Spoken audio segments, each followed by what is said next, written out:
यम के सूचक माने जाने वाले भरनी नक्षत्र में बृहस्पति ग्रह 21 जून 2023 को दोपहर 1:19 पर प्रवेश कर जाएंगे और यह 27 नवंबर 2023 तक इसी नक्षत्र में रहेंगे। इसके बाद यह अश्विनी नक्षत्र के पहले चरण में गोचर करेंगे।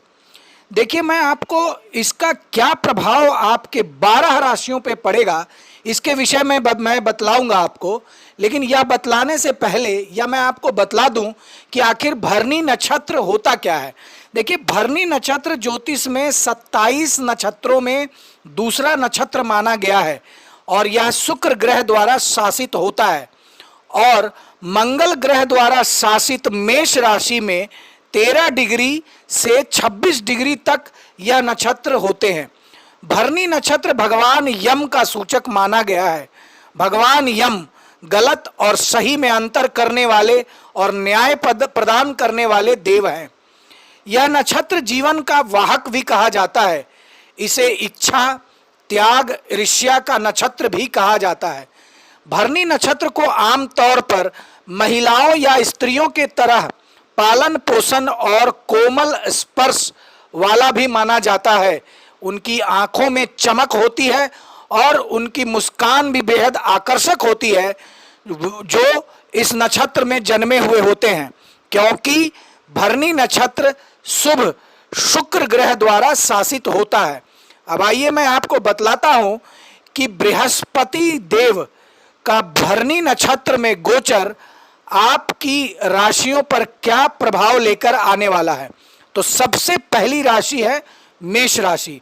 देखिए, मेष राशि के जो जातक अपने व्यवसाय और निजी क्षेत्र में अपने कैरियर को बढ़ाने का प्रयत्न कर रहे हैं, उन्हें अपने सभी प्रयासों में सफलता मिलेगी, क्योंकि बृहस्पति मंगल की मूल त्रिकोण राशि में और साथ ही शुक्र के नक्षत्र में मौजूद होगा। बृहस्पति मेष राशि के जातकों को आर्थिक लाभ भी कराएगा, साथ ही प्रेम संबंधी मामलों के लिए भी भाग्य आपके पक्ष में रहेगा। बृहस्पति शुक्र के नक्षत्र में है, ऐसे में आपके और आपके पार्टनर के बीच प्यार फिर से नजर आने वाला है। अब अगली राशि है वृषभ राशि। देखिए, 12वें भाव में बृहस्पति विदेश और संबंधों को दर्शाता है।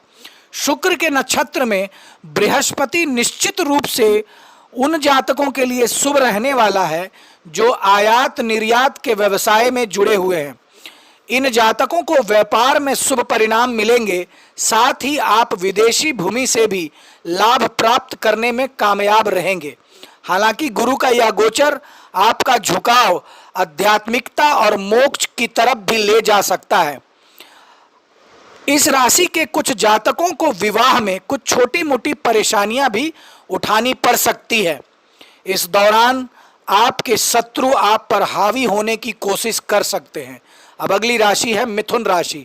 गुरु 7वें और 10वें भाव का स्वामी होकर शुक्र के नक्षत्र में 11वें भाव में पहुंचेगा। बृहस्पति 7वें भाव को दृष्टि देगा, इसलिए इस राशि के जातक इस समय विवाह कर सकते हैं, क्योंकि भरनी नक्षत्र में बृहस्पति और शुक्र दोनों ही विवाह के कारक हैं। जो लोग पहले से शादीशुदा हैं, उनके रिश्ते इस दौरान और मजबूत बनेंगे। इसके अलावा डिजाइनिंग, मूर्तिकला, आर्किटेक्चर जैसे रचनात्मक व्यवसाय में शामिल जातक को इस समय अधिक लाभ मिलने की भी संभावना दिख रही है। अब अगली राशि है कर्क राशि। देखिए, गुरु कर्क राशि के जातकों के 10वें भाव में विराजमान है। ऐसे में इस राशि के जो जातक निजी क्षेत्र में कार्यरत हैं, उन्हें वांछित परिणाम प्राप्त करने के लिए अधिक मेहनत करने की आवश्यकता पड़ेगी। जो जातक सरकारी नौकरी के क्षेत्र से जुड़े हैं, उन्हें इस गोचर का लाभ मिलेगा, लेकिन अगर बृहस्पति आपकी कुंडली में पहले से ही नेगेटिव स्थिति या कमजोर अवस्था में मौजूद है, तो कुछ जातकों की नौकरी पर बात बन सकती है या फिर उन्हें अपने कार्यस्थल पर राजनीति का सामना करना पड़ सकता है या नौकरी भी गंवानी पड़ सकती है। इसलिए अपने काम में सावधानी बरतें। अब अगली राशि है सिंह राशि। सिंह राशि के जातकों के लिए बृहस्पति 9वें भाव में स्थित है। ऐसे में बृहस्पति का गोचर सिंह राशि के जातकों के कैरियर पक्ष पर चीज़ें आसान करेगा, क्योंकि इस दौरान भाग्य आपके पक्ष में रहने वाला है। जो लोग निजी क्षेत्र में काम करते हैं उन्हें वांछित परिणाम प्राप्त करने के लिए अधिक मेहनत करने की आवश्यकता पड़ सकती है। सरकारी नौकरी वाले जातकों को अपार लाभ मिलेगा, लेकिन अगर बृहस्पति आपकी कुंडली के में पहले से ही नकारात्मक स्थिति में है तो इस दौरान कुछ जातकों की नौकरी भी जा सकती है।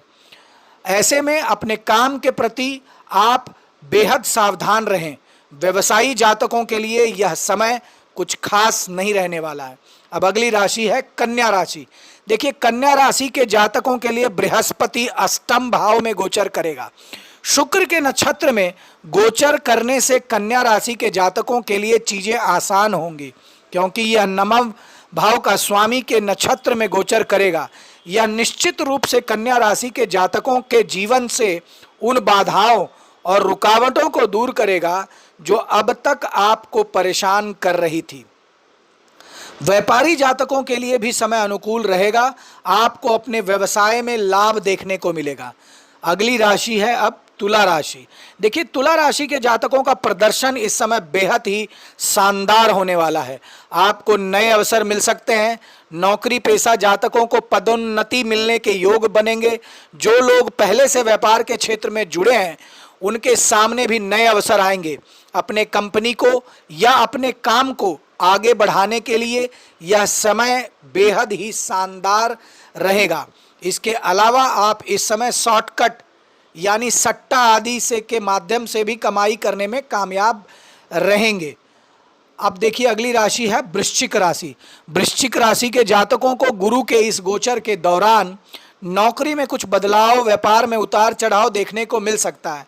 इस राशि के जो जातक सरकारी सेवा या न्यायपालिका से जुड़े हुए हैं उनके लिए यह समय अत्यंत ही शानदार रहेगा। वकील और जज के लिए भी यह समय अनुकूल रहेगा। यदि आपका कोई मामला अब तक कोर्ट में फंसा हुआ था तो यह आपके पक्ष में आ सकता है। और जो लोग व्यापार से जुड़े हुए हैं उन्हें सावधान रहने की मैं सलाह देना चाहता हूँ। इस दौरान कोई नया प्रोजेक्ट शुरू करने से आप बचें। अब अगली राशि है धनु राशि। देखिए, धनु राशि के जातकों के लिए गुरु का यह नक्षत्र गोत्र जीवन के सभी महत्वपूर्ण पहलुओं पर शुभ ही शुभ रहेगा। निजी क्षेत्र में काम करने वाले जातकों को वेतन वृद्धि या प्रमोशन मिलने की प्रबल संभावना है। जो लोग नई नौकरी की तलाश कर रहे हैं उन्हें भी शुभ समाचार मिलेगा। इस राशि के जो जातक व्यवसाय के क्षेत्र से जुड़े हैं उन्हें अपने व्यवसाय बढ़ाने का भी मौका प्राप्त होगा। जो जातक अभी इस समय स्टार्टअप की शुरुआत करना चाहते हैं, कुछ नया कार्य शुरू करना चाहते हैं, उनके लिए भी मैं यह बतला दूं कि यह अत्यंत ही शुभ समय साबित होगा। अब अगली राशि है मकर राशि। देखिए, बृहस्पति का यह नक्षत्र गोचर मकर राशि के चतुर्थ भाव में होने जा रहा है। ऐसे में यह समय मकर राशि के जातकों को पेशेवर जीवन के लिए अनुकूल साबित करेगा।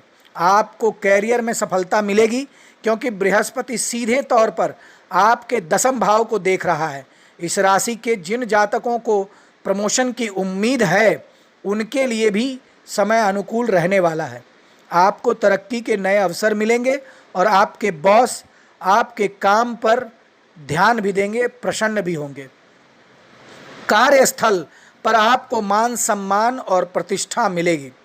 अब अगली राशि है कुंभ राशि। देखिए, कुंभ राशि के जातकों को इस समय अपने काम में दबाव महसूस हो सकता है, क्योंकि इस गोचर के दौरान बृहस्पति आपके तीसरे भाव में प्रवेश कर जाएंगे। इस राशि के जिन जातकों की नौकरी पिछले कुछ समय में चली गई थी उन्हें इस दौरान शुभ समाचार मिल सकता है। ऐसे जातकों को अपने सहकर्मियों का भी भरपूर साथ प्राप्त होगा।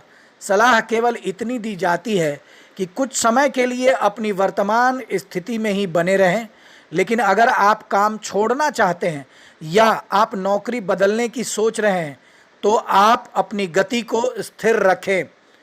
कंपनी में कोई नया निवेश करते समय अपनी बुद्धिमानी के साथ ही आप आगे बढ़ें। अब अगली राशि है मीन राशि। देखिए, मीन राशि के जातक जो अब तक अपने कार्य स्थल पर किसी भी प्रकार के दबाव को महसूस कर रहे थे, उनके लिए भरनी नक्षत्र में गुरु का यह गोचर अनुकूल रहेगा। आप नौकरी बदलने या किसी नए स्थान पर जाने में कामयाब रहेंगे। काम के सिलसिले में आपको देश विदेश में ढेरों यात्राएं करनी पड़ सकती है। नए व्यवसाय को शुरू करना चाहते हैं तो भी रुकने की आपको सलाह दी जाती है। बृहस्पति के दूसरे भाव में स्थित होने से इस वर्ष के अधिकांश भाव आपके लिए आर्थिक पक्ष शानदार कर देगा। अब देखिए, मैं आपको कुछ उपाय बताता हूं जो 12 राशियों के वाले व्यक्तियों को करना है, जिससे कि गुरु ग्रह का यह नक्षत्र का गोचर आपके लिए अत्यंत ही लाभदायक हो जाए। तो देखिए, सबसे पहले आप यह नोट कर लें कि आपको गेहूं, गुड़ और तांबे का कोई भी बर्तन ज़रूरतमंद को दान करना है। अपने जीवन में ज़्यादा से ज़्यादा पीले रंग का प्रयोग करें। अपने गले में चांदी की एक चेन धारण कर सकते हैं आप। और अगर आप समस्याओं से जूझ रहे हैं तो बहते हुए जल में एक नारियल प्रवाहित कर दें। और अंतिम और सबसे ठोस उपाय यह है कि आप अगर संभव हो तो रोज विष्णु सहस्त्र नाम का पाठ करें या उसे सुनें। तो दर्शकों, आशा करता हूं कि आपको मेरा वीडियो पसंद आया होगा। जिन्होंने अभी तक मेरे चैनल को सब्सक्राइब नहीं किया है वह मेरे चैनल को सब्सक्राइब कर लें और मेरे वीडियो को लाइक करें। धन्यवाद।